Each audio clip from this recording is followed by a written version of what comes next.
I'm Mark Bell from supertraining.tv, and I'm here with Kelly Starrett at San Francisco CrossFit, and we're going to talk to you about the hip circle today.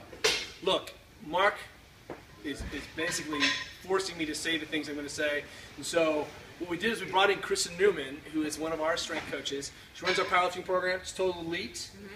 Strong like bull. She is. At Super Training Gym, she just total elite. I think you deadlifted over 400 pounds, is that right? 424. Would you squat? 319. Damn. It's okay. It's not our personal best. That's okay. Yeah, it's okay. It's okay. But also qualified for the A session in this American Open. So if you're an Olympic lifter. So Kristen's probably our best, strongest Olympic lifter here at the gym. And you use this thing all the time. Yes. Functionally, I use it because we see that athletes don't know how to create a stable hip, right, creating extra rotation torque, and they don't know how to maintain that torque during movement. The role of those hip rotators, they lock off, create a stable platform off of which your adductors, hams, and quads can extend the hip. Right. So mechanically, that's what's going on, and any cue that we have to get people into a better position like that works. How do you use that?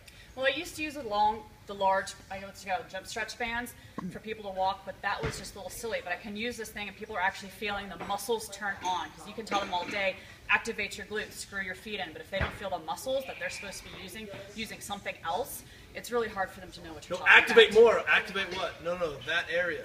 Yeah. And most people have glute amnesia disorder. That's right. Where to flex, right? Exactly. And what's interesting is that you can use this in a couple different ways.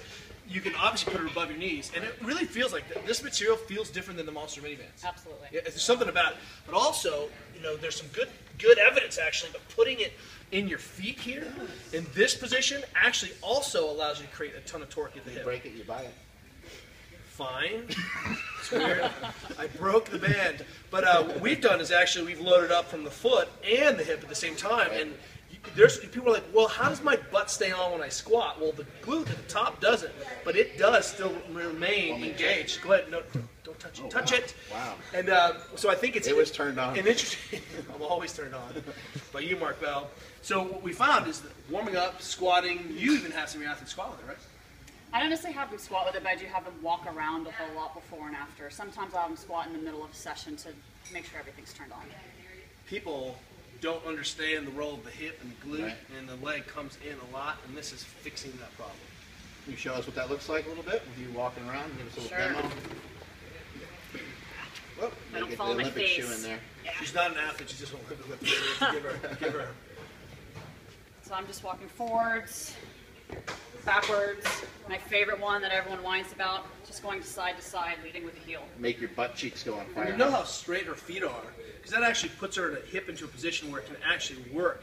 Go ahead and monster walk with your feet turned out. That feels really straight. Whoa! And I step on my own shoes. And she's actually a ballet dancer. So, but the issue is that in this position, you see that the hip it doesn't have a lot of function. So Kristen is training the hip with its kind of peak function position. Mm-hmm. And you're also going to share the hip circle with some guys down in New Orleans coming up, aren't you? Let's see, I think we are going to be at the Saints. That's right, on Friday. What's that guy's name? That guy that throws the ball with it? Drew Brees? Yeah, like something like, what, 20,000 passes or something like that. Something insane. It's an insane number. 4th overall and all time. Yeah. The issue is, we understand that a lot of times training beats you down, you get stiff and gristled. Yep. Reclaiming that function in a movement that actually feels like a movement is a good way of getting warmed up. Right. Sometimes it's hard to do a lot of, I have a compressed amount of time, I'm doing all these hip bridges and tricks, but we can drop this right into part of our warm-up and drop it right into some of our warm-up sets, right, and we get what we want out of it fast. You can get your hip circle at howmuchyoubench.net and roguefitness.com. Thanks, Kristen.